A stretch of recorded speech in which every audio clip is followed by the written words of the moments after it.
Salut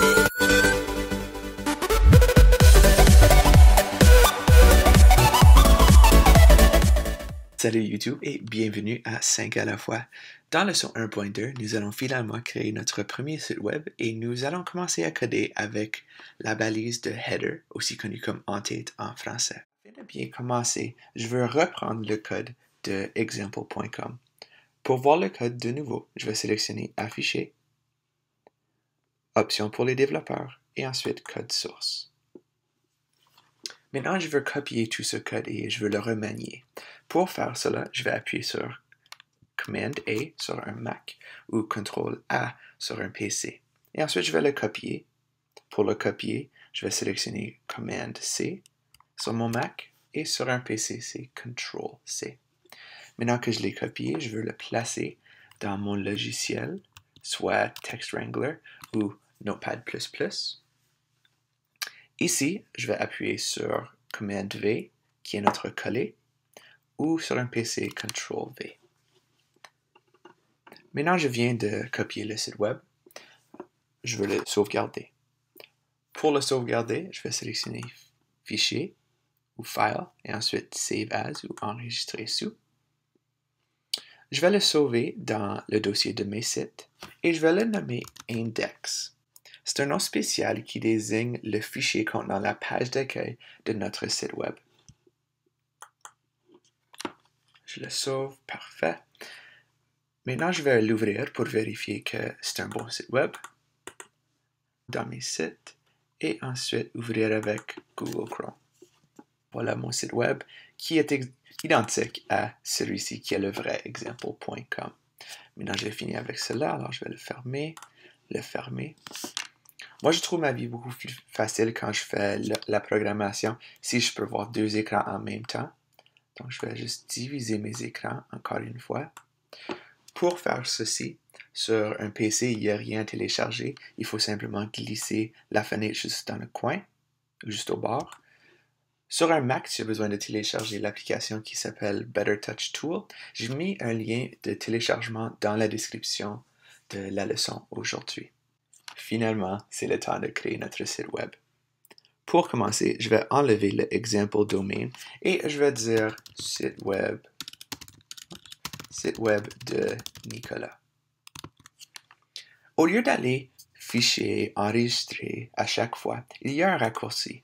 Sur un Mac, j'appuie sur Command S pour sauvegarder. Sur un PC, c'est Ctrl S. Lorsque je veux actualiser ma page web, je peux appuyer soit sur la flèche ou j'appuie sur Command R.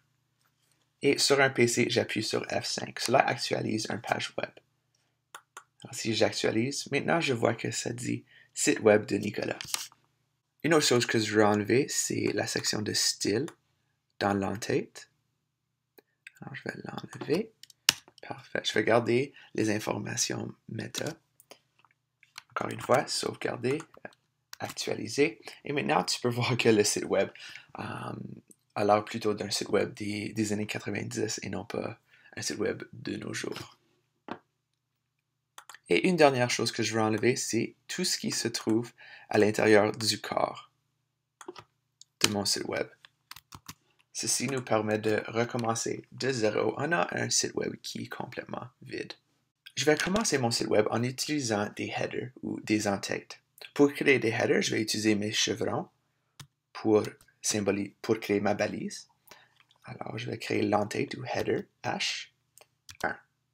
Le 1 est simplement pour nous dire qu'on veut que ça soit le plus grand que possible. Alors, je vais dire une balise énorme.